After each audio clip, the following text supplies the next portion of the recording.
Assalamualaikum warahmatullahi wabarakatuh. Selamat pagi semuanya. Salam sejahtera untuk kita semua.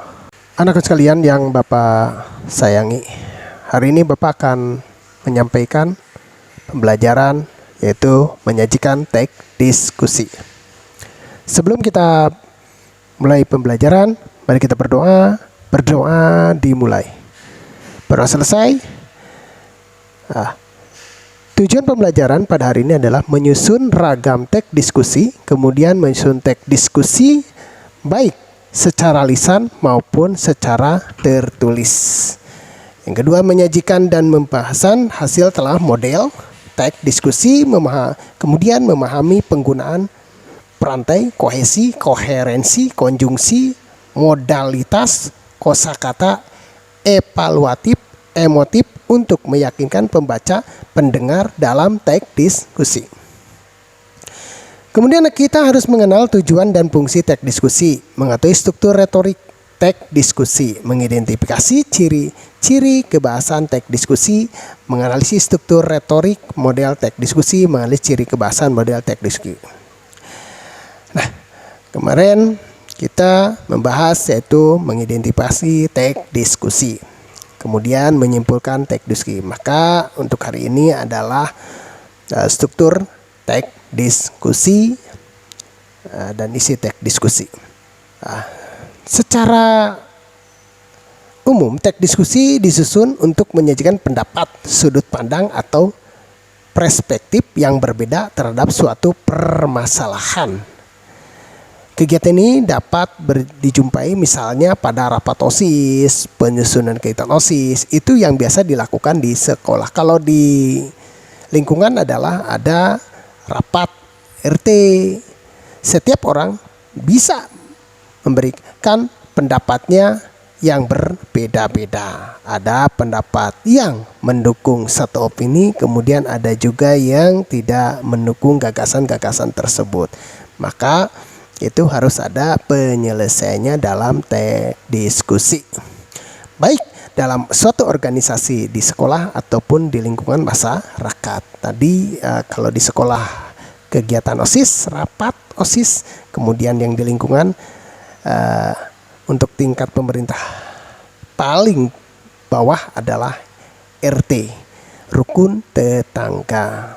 Nah, kemarin Bapak menyampaikan mengidentifikasi informasi teks diskusi. Di sini dicontohkan ada anak-anak hampir sedunia, terutama di kota-kota besar, kini semakin gemuk dan semakin diperburuk dengan gaya hidup yang tidak sehat. Lalu bagaimana kita dapat mengatasinya? Cara terbaik adalah bermain olahraga bagi anak semua usia, beraktivitas melalui permainan olahraga, dan akan menjaga anak-anak tetap kuat, bugar, dan sehat. Itu untuk yang di perkotaan. Pertumbuhan fisik memerlukan banyak latihan gerak setiap hari. Cara terbaik melakukan adalah dengan berolahraga. Itu pendapat-pendapatnya. Kemudian ada contoh lagi. Kegiatan 1, tentukan pokok pikiran paragraf dalam tulisan ini. Tugas yang kemarin kalian kerjakan paragraf ke-1, kedua, ketiga, keempat, dan kelima. Kemudian di sini ada kesadaran rakyat Indonesia membayar pajak masih sangat rendah. Sementara penerimaan negara selama 5 tahun terakhir 75 sampai dengan 85% berasal dari penerimaan pajak. Haruskah kita berhutang terus dengan bangsa asing? Nah, ini kalian coba. Nah, di sini sudah ada gagasan-gagasannya. Nah, kemudian kalian baca lagi terus sampai paragraf berikutnya. Ini ada berapa paragraf? Ada 1, 2, 3. Ini yang keempat. Ini 4. Gagasan yang keempat. Nah, ini tugasnya. Tentukan pokok pikiran paragraf dalam tulisan teks pajak. Paragraf 1, 2, 3, 4, 5, dan 6. Dan berarti ada 6 paragraf. Nah, ini kegiatannya. Kemudian yang B-nya menyimpulkan isi teks. Nah, ini hari ini kalian simpulkan dari kedua teks tersebut. Jadi tugas kalian adalah menyimpulkan. Kemudian kegiatan selanjutnya, kegiatan menyusun tulisan diawali dengan identifikasi pokok pikiran setiap persamaan kedua tulisan tersebut. Nah, ini tugas hari ini. Menyimpulkan keseluruhannya kalian kerjakan dengan baik. Bagaimana dengan struktur? Nah, nanti akan Bapak sampaikan Nah, sementara yang tadi kerjakan juga ya ini.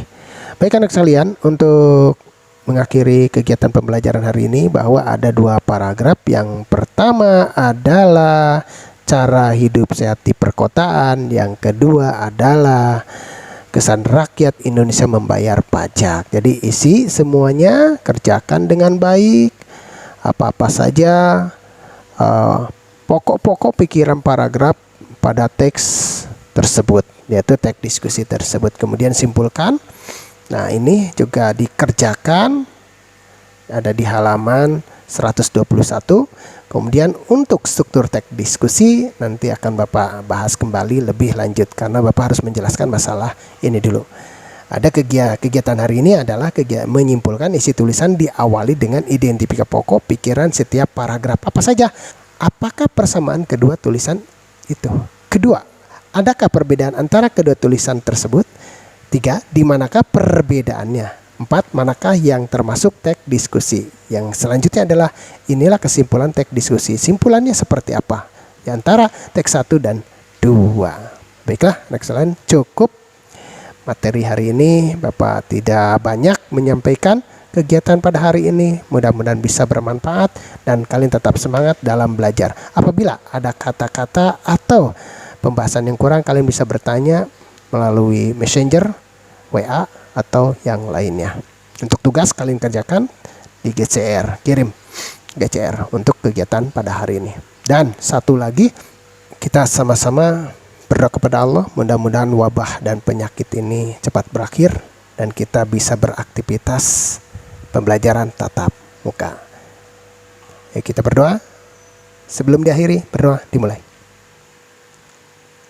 Berdoa selesai, Bapak akhiri.